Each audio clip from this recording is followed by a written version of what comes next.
Hey, what's up guys, welcome back to the channel. In today's episode, we're talking about the Makita Super Hawg. That's right, we're talking about the right angle drill on the XGT platform from Makita. So it's not really the Super Hawg, only Milwaukee calls that that drill that they have either a whole hog or a Super Hawg, but this is pretty much the Makita equivalent, and it's on their XGT 36 volt 40 volt max platform. So we're gonna go over this tool top to bottom, see how it stands up against other right angle drills on the market, and also the previous LXT model that we've compared it to, and the Super Hawg. So you don't want to miss this. Stick with us.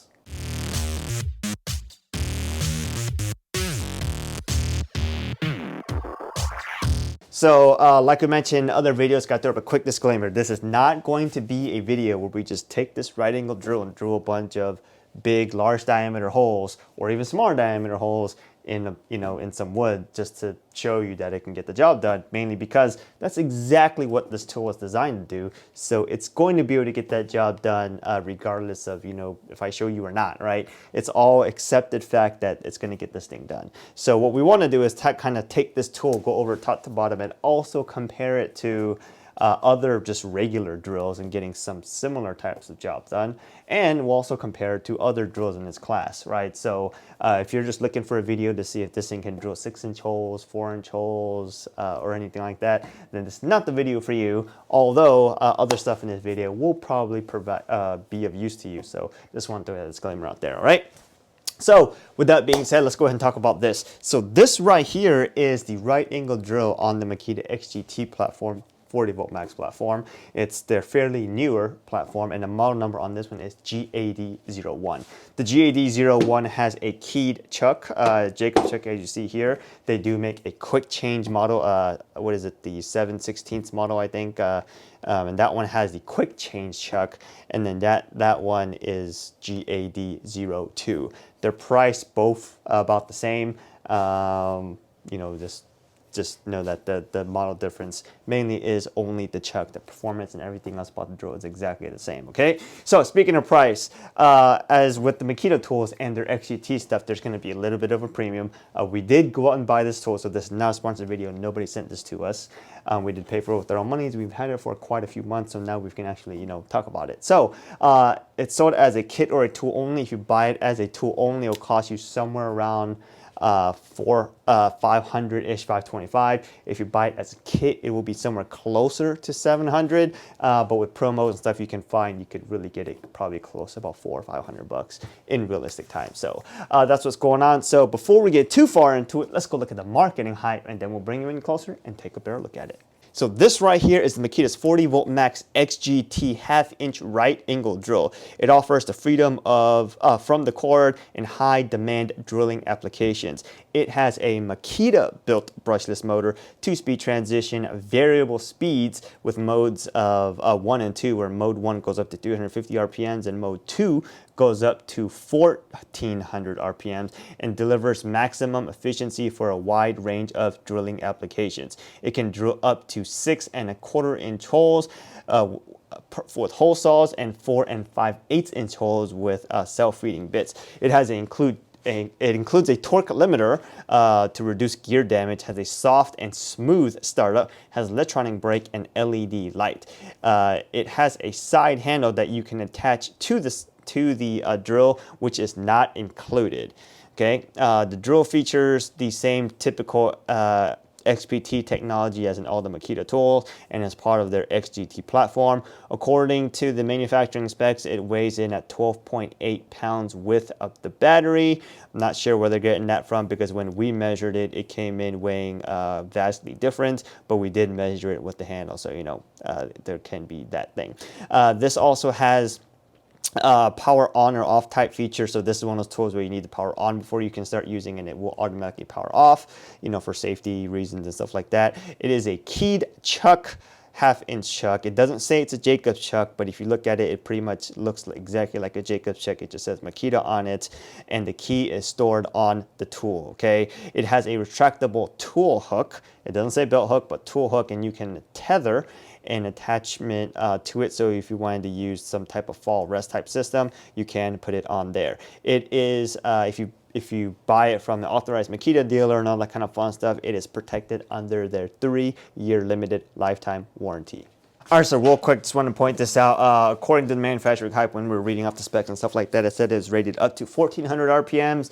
But if you go through the manual and all that stuff, it's actually rated for 1500 RPMs. So I believe whatever is on the current Makita site that says 1400 RPMs is definitely wrong. I believe whoever put that there probably just copy and pasted from the or the previous LXT model, since that one was 1400 and it's pretty much exactly the same thing. But just want to point out the XGT model is about 100 RPMs higher, as it states in the manual, okay? So with that out the way, this part right here is obviously the left-hand part of the tool, and if this looks familiar, it's because it looks almost exactly the same as the XGT model, right? The XAD01 or 03 or whatever it is that we looked at earlier. So let's go over this stuff real quick. All this part right here is plastic. This part right here is plastic. This black stuff right here is rubber overmold, and this top part here is rubber overmold. As you can see, a lot of sawdust and other stuff will just continue to stick to that. Haven't had any problems with this so far, okay? Obviously, the big thing that sticks out is this top handle. It is a big like D-ring type handle. It's a lot better than a little nub that sticks out of here in my opinion, but it's pretty sturdy, okay? All this teal plastic stuff is traditional power tool plastic, as you would see in most Makita tools. And just in case you didn't know this tool is brushless, it'll tell you it's brushless here and here, just in case, so you know that tool is brushless, all right? So moving some of this stuff out the way, right here is where the key is stored for the chuck. As we said, this is a 1/2-inch Makita chuck. It has Makita engraved on here, even though it looks exactly like a Jacobs chuck, okay? The key on this one actually fits in right here, and it does hold a little bit more sturdier than the XAD03 model, which is the 18-volt model, because the 18-volt model, the key is stored down here. And when it's stored down here, it seems to fall off a lot easier. So I do definitely appreciate the improvement they've made on this model here, okay? Also, let's go ahead and talk about this handle.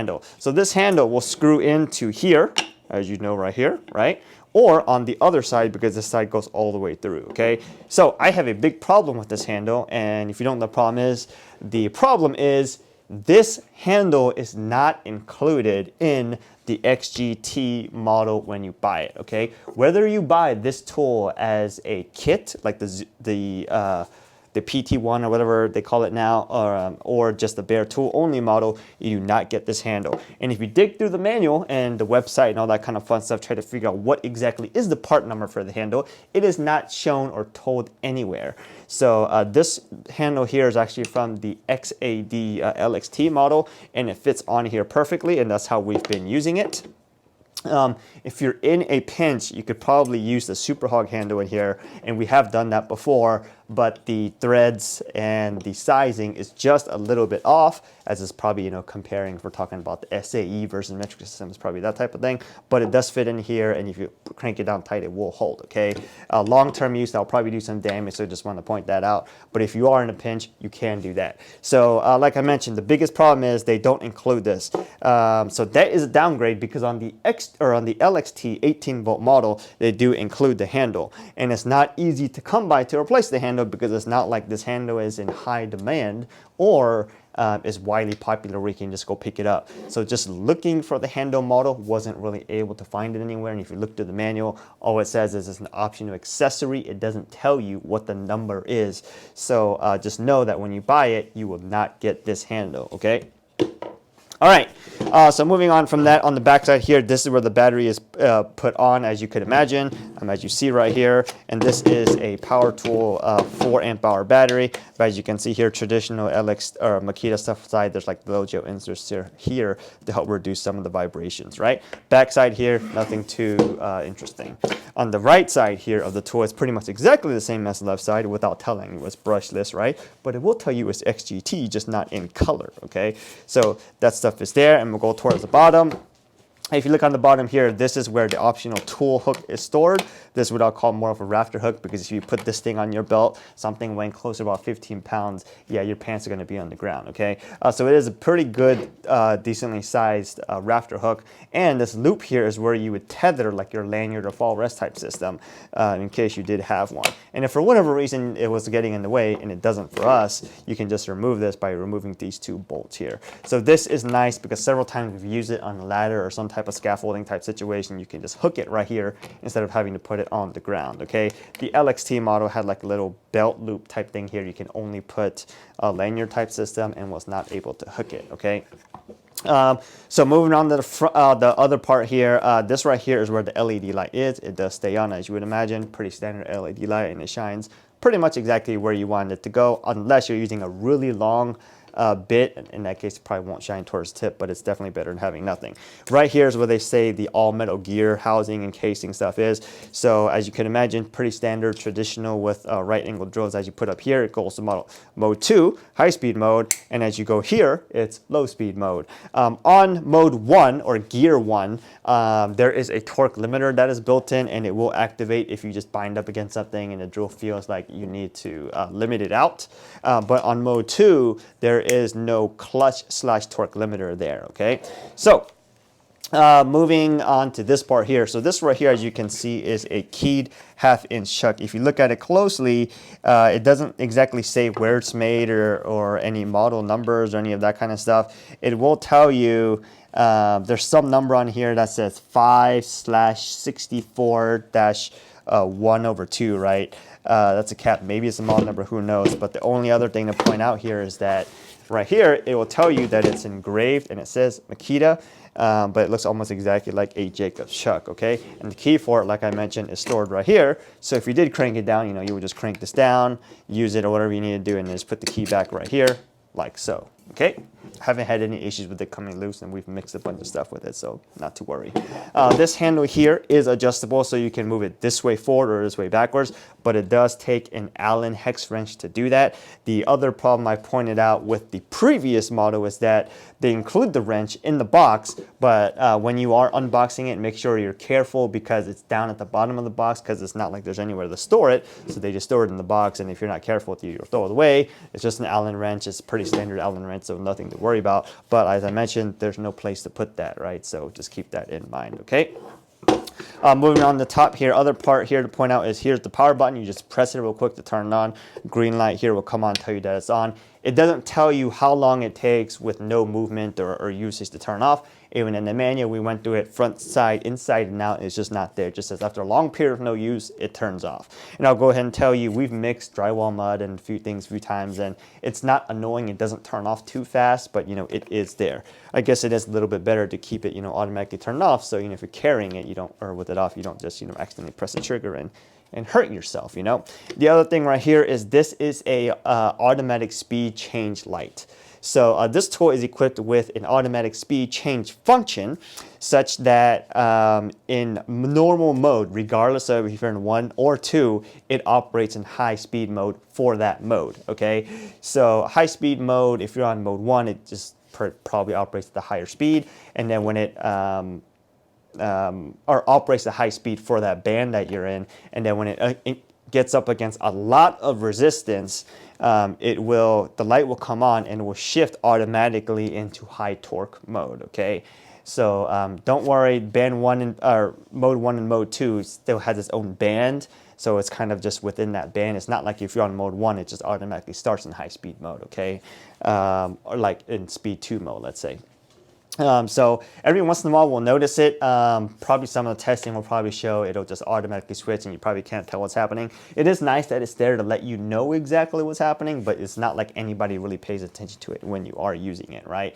So if you're mixing a lot of heavy stuff or drilling a bunch of heavy stuff that's like, you know, probably more than a couple seconds, you'll probably notice when it kicks on, because you will hear that it drops down in speed while the power is either staying the same, or if not, you just feel like it's getting just a little bit more power, right? So it is nice that it's there, but like I said, nobody really pays attention to it when you're actually using it. Well, at least I don't, okay? So that's what's going on with that. Let's go ahead and say, you know, what is the difference between this XGT model versus the LXT model? So this right here is the LXT model. As you can see, it's almost exactly the same. The chuck is the same, handle is the same. The through bolt here, where you would put the handle, is the same. All this stuff here is the same. The minor differences here are on the this one back here, which is the XGT model. The chuck key is stored right here. On the LXT model, which is this model closer to the camera, the key is stored right here, and as you can imagine, there's nothing else storing it here, so this falls off pretty well, and we've almost lost it a handful of times, okay? The other thing is, as I mentioned, the belt hook is here. On this one, the XGT model has no belt hook, but it does have a rafter hook here that the LXT model does not have. The other difference that obviously points out here is that this takes 2 batteries, and because of this little battery protective tool mechanism they built in, it is a little bit longer than the XGT model. But other than that, they'll look almost exactly the same. So if you wanted to go and talk about, you know, how does that compare to the Fuel Super Hawg, right? So the Super Hawg looks something like this. Let me get the handle off of here to show you exactly what's going on. But if you want to look at it in terms of length, the Super Hawg does seem just a hair longer. But, you know, if you're using a tool like this, you're probably not thinking, I need to find the most compact thing, because, you know, more leverage and length the tool is, you know, it will work. Just to show you that this is a Super Hawg handle. It does screw in here. As you can see, it's pretty light, but if you crank it all the way down as it gets in, it will hold. So just know that, because, you know, you may be in a pinch not being able to find a Makita handle, because it's not like they sell that stuff anywhere. So moving around here, the Fuel Super Hawg. The Fuel Super Hawg and the Makita models, they do seem to use exactly the same chuck. The Fuel Super Hawg will actually have Jacobs engraved in it, whereas the Makita one will just say Makita, okay? It also has a 2-speed mode here, 2-speed mode here. This is the handle I was talking about in the Fuel Super Hawg, because as you're using it long periods of time, you know, as you're holding it like this, there's not as much leverage, and sometimes if you're holding it like this, depending on what angle you're in or what you need to drill, it gets a little bit of annoying, because as you could imagine, the pressure or resistance on your hand here is, you know, a lot more sensitive between the fingers versus a big handle that you could hold from almost any angle. So that's the one thing I did notice. Yes, we're nitpicking, but if we're talking about tools and, you know, which one you're going to buy, you know, we're going to need to look into that, because these tools are not cheap, as we mentioned, okay? On the Fuel Super Hawg, the key is located here. Every once in a while, you see this may get caught on a belt loop or something like that, but not too often. But this one is also held in a little bit with the assisted plastic clip for the chuck key there, okay? So that's what's going on with that. If you're talking about height, you know, not that most people do, but the handle on the Makita will stick out just a little bit more because it is bigger. All right, so now with that stuff aside, let's go ahead and slap a battery in here. We'll go ahead and take this 4 amp hour battery, and then we'll go ahead and show you what the variable speed is like, right? So right here, we'll turn it on. It should have came on. We are currently in mode 2, right? So go ahead and do forward speed, because this is where the forward reverse selector switch is. And whether you're using gloves or not, it's pretty easy to access. We'll go ahead and show you speed 2. Here we go.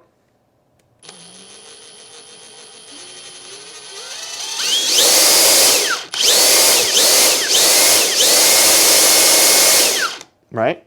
So let's go to mode 1.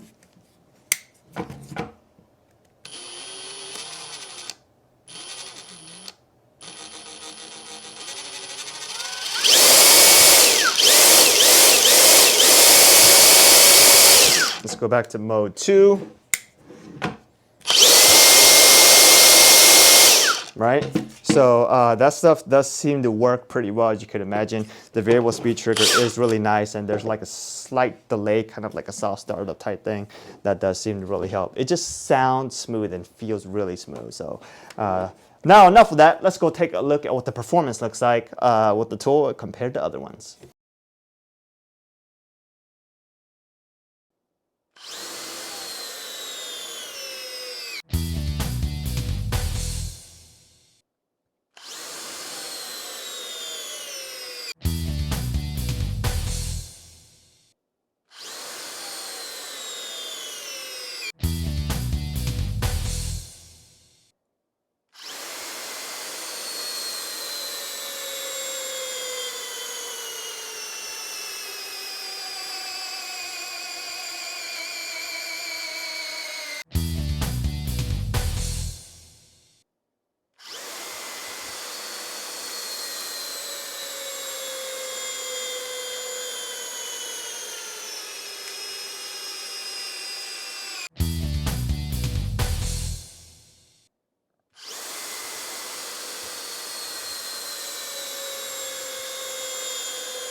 2, 1, 2.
All right, so let's go ahead and recap some of those numbers, and we're going to go over a lot of these numbers really quick because there's a lot of stuff to go over here, all right? So first we ran this GAD01 tool with a 2.5 amp hour battery, and on the light duty test, the average came out to 152 inch-pounds of peak torque and an average time of 2.90 seconds, all right? That's across 3 runs. It was able to do it on speed 2.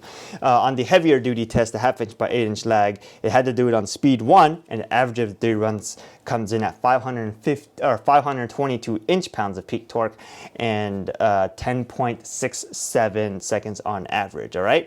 Then we moved on to the 3/4 inch auger test, and it was able to complete that on speed 2, obviously, and the average time for that came in right around 8.51 seconds for the 2 runs. And as I told you before, we did not run the 1/4 inch masonry test with this drill because, like I said, if you're doing 1/4 inch masonry with this drill, you're definitely using the wrong tool for the job.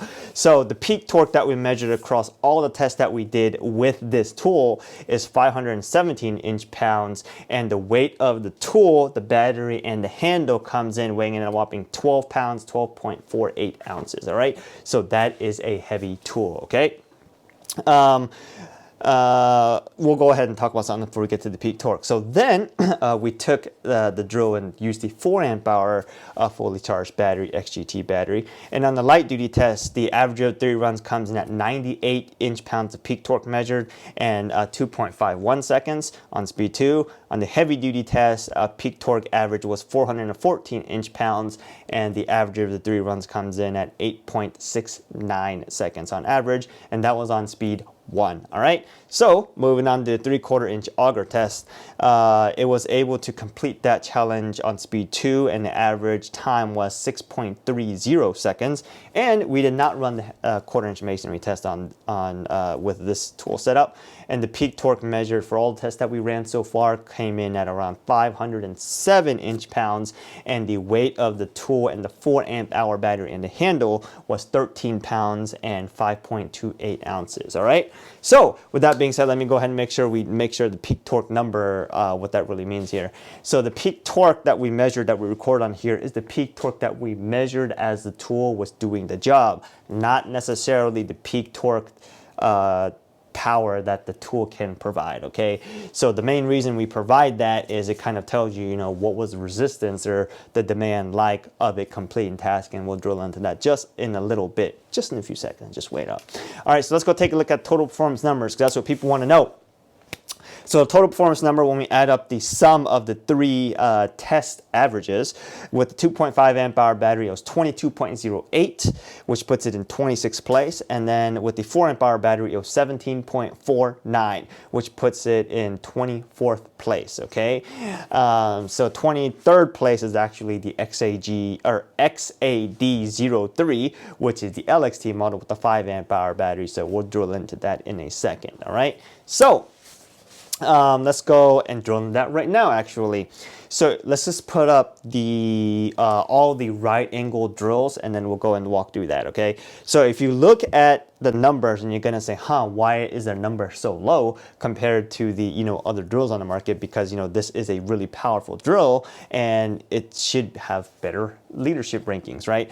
Or leaderboard rankings, and that's mainly because, like I mentioned in all these right angle drill videos, these tools are designed for right angle, heavier duty demands to provide that power. power, but they don't provide that power at a high speed. A traditional normal type drill that most people use will average somewhere of RPMs around, 2,000 to 2,600, and if you're using a turbo with the flex, you're probably like 2,500, right? Where the tool on the RPM on this is about 1,500. So there's a huge disparity across that speed, and because of that, the ranking on the leaderboard seems a little bit lower. Okay, but that's not what's really important here. So as we put the three tools with the right angle here, let's go take a look at it. All right. So the light duty test, you'll see it came in right around 2.51 and 2.90 seconds, just as even the LXT model had around 2.49 seconds and the Super Hawg had around 2.45 seconds. So, light duty test, not too much of a big difference there. On the heavy duty test, there seems to be a little bit more differences, right? So on the Super Hawg, the 18 volt Milwaukee with a 12 amp hour battery, average was around 6.88 seconds, but with the LXT model, average was around 8.58 seconds, and with the XGT model with a 4 amp hour battery was around 8.69 seconds. All right, the 2.5 amp hour battery was around 10.67 seconds, but if you look at the numbers there, the biggest thing to take away there was the material or whatever was being used for that test at that point in time seemed to provide, or was a little bit harder to get that test done, right? So if you look at the 2.5 amp hour XGT battery when we ran the test, first one was peak torque recorded was 617, then 486, and then 465. If you look at the averages, that's about 522 peak torque of inch-pounds measured on average, versus the other tools, like the same tool with the 4 amp hour battery, peak torque average was around 414, and the XG or the LXT model, the 18 volt model, was around 462, right? And then the Milwaukee Super Hawg, the toughness or the demand on that was around 434 inch-pounds. Okay, so it's not an apples to apples comparison, and that's kind of why a lot of times we'll take 3 runs and then take the average, because even though we are drilling into the same lumber most of the time, sometimes there's like knots or hard parts or whatever that come in through that, so we like to take the average. But a better way to probably do this in the future as we move forward is probably somehow incorporate the peak torque measured into the numbers. We just haven't done that yet. We'll find some way potentially in the future to do that. But if you want to compare more apples to apples comparison, it's going to be a lot easier to compare, let's say, the LXT 5 amp hour battery, right? Or the 5 amp hour battery with the 4 amp hour XGT model, because if you go back to the light duty test, the peak torque measured was around 98 inch-pounds, and then with the LXT model was around 100 inch-pounds, right? So we're talking about 251 versus 2.49. So with the same amount of resistance there in general, or the material toughness, the numbers came out to be the same, right? So yes, there's about 20 inch-pounds of difference between that one and the Milwaukee resistance that it felt around 123 inch-pounds of peak torque measured. So that one came around 2.45 seconds, but they're a lot closer. So as you can say, the numbers are pretty close in that era, so they perform pretty much the same, but it is a light duty test, right? So if you move on to the heavy duty test, the 1/2 inch by 8 inch lag,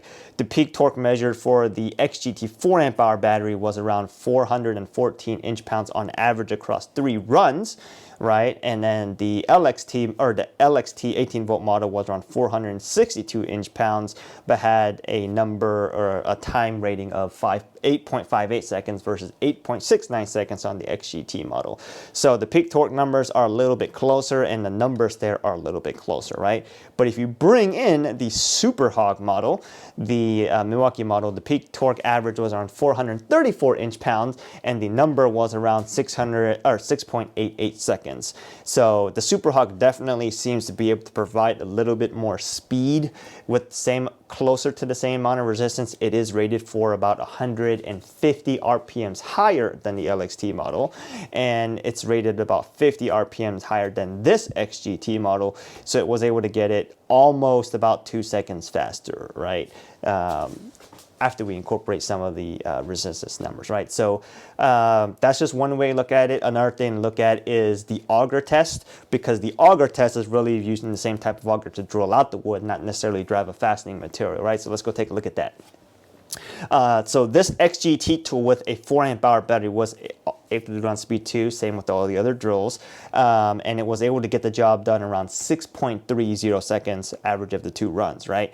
The LXT model was able to get the job done on speed 2 with 6.31 seconds on average, which is almost exactly the same, let's say 6.30, so it's almost the same numbers, including margin of error here. And then if you go look at the Milwaukee Super Hawg model, that one was able to get the job done on speed 2 with the average time of 6.11 seconds, okay? So the numbers are really, really close there in terms of, drilling out an auger type bits using an auger bit of the same type of material, but the Milwaukee Super Hawg was rated about roughly 50 RPMs higher than the XGT and about 150 RPMs higher than the LXT model. But the point is, the numbers are really close, okay? But the other thing to take away from here is that the Milwaukee Super Hawg right angle drill is just a beast of the drill, okay? Other than that, it's also using a 12 amp hour battery, okay? But on that front, with that 12 amp hour battery comes additional weight. So that one came in weighing at around 16.53 pounds, whereas the other ones came in weighing at around 13 or 14 pounds like that in average. All right, so that's what's really going on with that. Okay. All right, so let's go ahead and close the video out since we've just been jibber jabbering for a while. So there's a lot of tools in the market, but there are not too many heavy duty right angle drills, right? So the big 3 tool manufacturers like Makita, Stanley Black & Decker, which is like DeWalt, and then Milwaukee kind of have one of their own, right? They both have a like a quick change model, which is 7/16, or they have the Jacobs key chuck model, which is generally 1/2 inch. But the point is that they all kind of make them. Okay, the Makita actually has several different models because they have the LXT and the XGT. The Milwaukee has 2 different models technically because they have the regular whole hog and the Super Hawg, and DeWalt has their stud and joist 1st generation flexible one, and then they have the other longer this type model with flexible. We just haven't used that one yet, but we'll probably get that one into play here, right? So the thing to take away here is that these drills are designed to provide a lot of power and a lot of torque at lower speeds. So yes, they may not stack rank really well on this leaderboard with other drills to get the job done, but if you do the same type of task with these other drills, one, your battery life is just going to be shot because that's a lot of resistance that you need to pull from that battery, or amperage you need to pull from the battery to get the job done, and you'll probably just get your drill shot out really fast, mainly because it's just a lot of heavy demand to put on drills, right? And the other thing to really take away here is if you're doing demands that big, using a tool like this to get the job done will make it a lot easier for the user. Fatigue on the user is a lot less, and it's just much more convenient and sometimes even easier to use, even though it is bigger, okay? So there is that, okay? So to take the numbers for what it is just really there to tell you what it's really look for. The other way to look at it is let's just rank the right angle drills just by themselves, right? And if you do rank them just by themselves, obviously the fastest one here is going to be the Milwaukee Super Hawg using a 12 amp hour battery, and then the XGT model, and then the LXT model, and then the XGT model. But if you take away anything from here, the point is the LXT model and this XGT model are almost exactly the same in performance. The little bit difference here is the XGT model weighs a little bit less. If you want to compare the 2.5 amp hour battery performance results, the thing to take away here is that that's a 2.5 amp hour battery versus a 4 amp hour battery that we used with 21700 cells, I believe. Actually, I'm not sure about that. Don't quote me. We'll go back and look at it. But the one thing we noticed is that with the 2.5 amp hour battery, the more longer we went on to test, right? So by the time we got to the 3/4 inch auger test, it's already spent a good part of its charge, and getting through that test seemed to be a little bit slower because it just seemed like there's not as much juice left, right? So take that with a grain of salt. This is obviously a good tool. I would definitely say if you're looking for a right angle drill and you're in the XGT platform, definitely buy this tool. But the question, if you ask me, would I buy this tool again? If I'm on the XGT platform, the answer is yes. If I'm not on the XGT platform, well, that's going to be a tall ask, mainly because this tool is not cheap. Even if you were to get it for around $400-ish, we're still talking about a lot more dollars than the Milwaukee model, right? The DeWalt model is probably up there, but the point is that all of these drills are going to be a little bit more expensive, right? So I would just buy the drill model of the battery platform that you're in. But if you're not in any of them, I would either buy this LXT or this XGT model or the Milwaukee Super Hawg model. I'm more leaning towards a little bit more towards the Makita models because the handle on that one does seem to be better, but you know, that's what it is. So hope this video helped you guys out. I hope we threw a bunch of numbers at you and we've stopped jibber jabbering. So have a great day. You know, let me know if you have any questions or anything else. Do some good work and we'll see you guys next time.